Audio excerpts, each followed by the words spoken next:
पिछले वीडियो में हमने संस्कृत व्याकरण के इतिहास के बारे में कुछ पढ़ा। उसके मुख्य बिंदु पर पुनः ध्यान आकर्षित करना चाहूँगा। सबसे पहले हमने देखा भाषा। तो भाषा की परिभाषा देखी थी, भाष्यते अनया इति भाषा।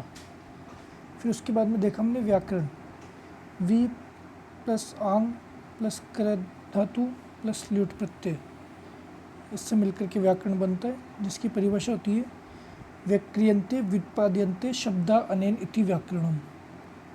फिर हमने इसकी उत्पत्ति के बारे में देखा कि व्याकरण की उत्पत्ति किस प्रकार हुई। इसमें दो नियम दे रखे हैं, दो परंपराएं दी हुई है, एक बृहस्पति परंपरा और एक माहेश्वरी परंपरा। तो पहली परंपरा के बारे में देखेंगे। ब्रह्मा ने सबसे पहले बृहस्पति को ज्ञान दिया और बृहस्पति ने आगे इसे इंद्र तक पहुंचाया, इसलिए बृहस्पति को प्रथम प्रवक्ता और इंद्र को प्रथम अध्येता कहा गया। फिर इंद्र ने इसमें एक नियमों के लिए 1,00,000 नियमों की एक ग्रंथ की रचना की, इसलिए इसे इंद्र व्याकरण कहा जाता है। और इसकी प्राचीनता के कारण इस परंपरा को आद्य परंपरा या आदिम परंपरा भी कहा जाता है। इंद्र ने आगे इसको अग्नि, वरुण, यम, रुद्र, वायु आदि लोगों तक पहुंचाया। परंतु ये बृहस्पति परंपरा बहुत कठिनता थी इसमें, इसलिए इसे कातंत्र भी कहा गया कठिनता के कारण। और इसके लिए एक नई परंपरा चली। पुनः ब्रह्मा ने ये ज्ञान अब की बार शिव को दिया। शिव अर्थात महेश्वर, इसलिए महेश्वर के नाम पे इसका नाम माहेश्वरी पड़ा। महेश्वर ने अपने डमरू वादन से इस ज्ञान को आगे पाणिनि तक पहुंचाया। पाणिनि ने शिव के डमरू वादन से निकले सुरों के आधार पर 14 महेश्वर सूत्रों की रचना की और एक ग्रंथ की रचना की, जिसे अष्टाध्यायी बोलते हैं। अष्टाध्यायी में 3,978 अर्थात लगभग 4,000 सूत्र हैं। और पाणिनि के बाद में इस ज्ञान को आगे बढ़ाया कात्यायन ने, जिनका दूसरा नाम है वररुचि। इन्होंने वार्तिकों के माध्यम से इनके नियमों को समझाया। फिर कात्यायन और पाणिनि के जो ग्रंथ थे अष्टाध्यायी और वार्तिक, इनकी विस्तृत व्याख्या पतंजलि ने की। पतंजलि ने अष्टाध्यायी और वार्तिक की व्याख्या की है। व्याख्या जिसमें ग्रंथ के रूप में की, उसका नाम है महाभाष्य। अब इनके सन देख लेते हैं कि पाणिनि 500 ईसा पूर्व में थे लगभग, कात्यायन 350 ईसा पूर्व में थे और पतंजलि 200 ईसा पूर्व में थे। इन तीनों के ग्रंथों को तदुक्ति कहा जाता है और इन तीनों मुनियों को त्रिमुनि कहा जाता है। तो इस प्रकार अब चलते हैं, हम इनके जीवनी के बारे में थोड़ा सा देख लेते हैं, आगे चलते हैं हम। सबसे पहले हम चलेंगे पाणिनि। पाणिनि वही 500 ईसा पूर्व, इन्होंने अष्टाध्यायी के ग्रंथ की रचना की। इनका जन्म वर्तमान के पाकिस्तान के शलातुर गांव में हुआ, अतः इन्हें शलातुर्य भी कहा जाता है। इनके पिता का नाम पणिनता और अतः इनका नाम पाणिनि पड़ गया। और इनकी माता का नाम दाक्षिता, अतः इन्हें दाक्षीपुत्र भी कहा जाता है। इन्होंने तक्षशिला विश्वविद्यालय से अध्ययन किया था। तो तक्षशिला विश्वविद्यालय का विनाश हूण शासकों के आक्रमण से हो गया था। इनके गुरु का नाम आचार्य वर्ष था। वर्ष या कुछ जगह पे ये नाम वर्षाचार्य भी मिलता है। पाणिनि को पंचपाठी का रचयिता माना जाता है। ये क्वेश्चन भी पूछा गया है। पाणिनि को पंचपाठी का रचयिता माना जाता है। ये पंचपाठ कौन से हैं? सूत्रपाठ, धातुपाठ, गणपाठ, उणादिपाठ और लिंगानुशासन। सूत्रपाठ में अष्टाध्यायी है, जिसमें 14 महेश्वर सूत्र और लगभग 4,000 सूत्र हैं। धातुपाठ में 1,943 धातुएँ हैं। गणपाठ में कार्यों का संकलन किया गया है, किस प्रकार के कार्य किए जाने चाहिए। उणादि पाठ में छोटे नियम है और लिंगानुशासन में पुल्लिंग, स्त्रीलिंग, नपुंसकलिंग आदि की जानकारी है। इस प्रकार पाणिनि ने पंचपाठों की रचना की है, पंचपाठी की।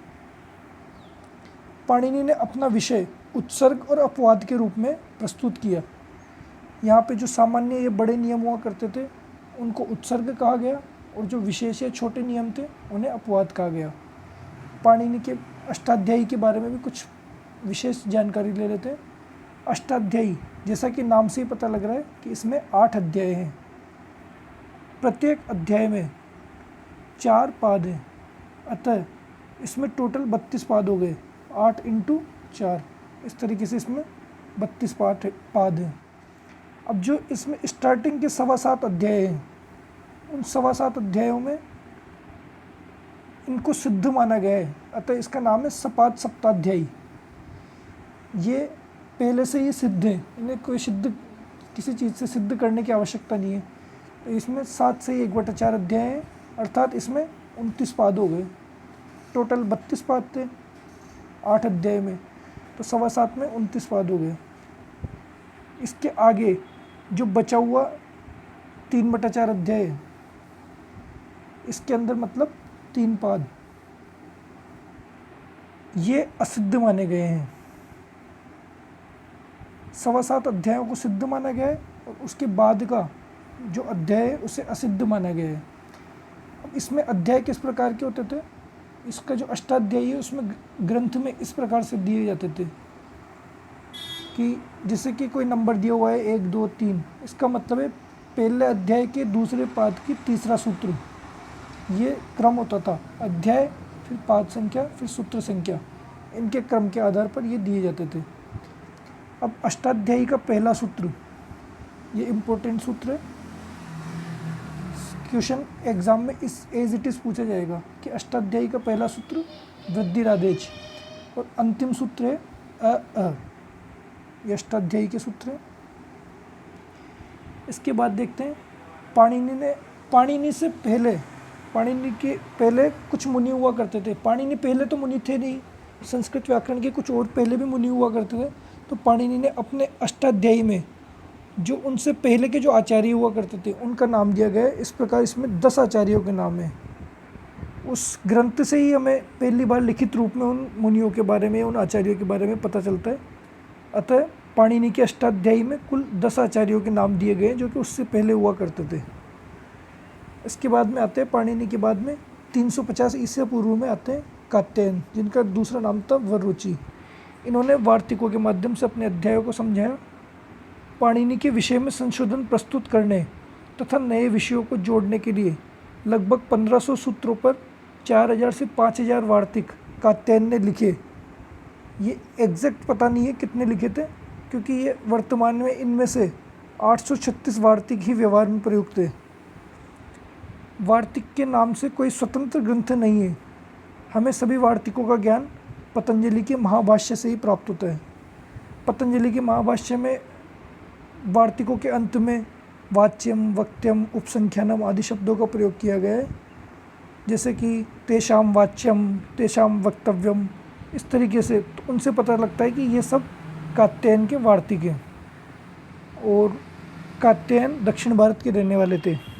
बस मुख्य बात इसमें यही है कि इसमें 836 वार्तिक थे। अब आते हैं पतंजलि।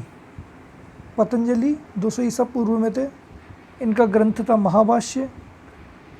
पतंजलि ने पाणिनि के सूत्रों तथा कात्यायन के वार्तिकों पर व्याख्या ग्रंथ के रूप में महाभाष्य की रचना की है।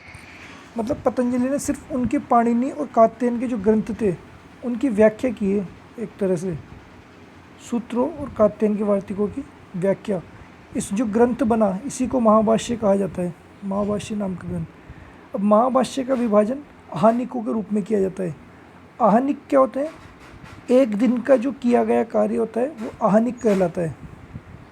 तो एक दिन के कार्य को आहनिक कहते हैं। अहना निवृतम आहनिकम। अब महाभाष्य में टोटल 84 या 85 आहनिक हैं।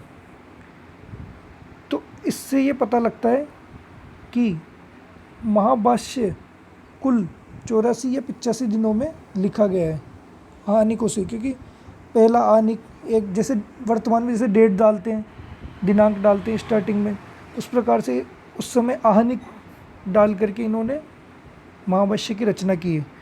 तो कुल 84 या 85 आहनिक है। ये क्वेश्चन भी अगर आएगा तो ऑप्शन में 84-85 दोनों ओब्लिक लगा करके इस तरीके से आएगा ऑप्शन भी, 84-85 आहनिक है। महाभाष्य का पहला आहनिक है पशपशानिक, जिसमें व्याकरण के लिए शब्दानुशासन शब्द का प्रयोग किया गया है। व्याकरण नहीं बोल के उसे शब्दानुशासन बोला गया है।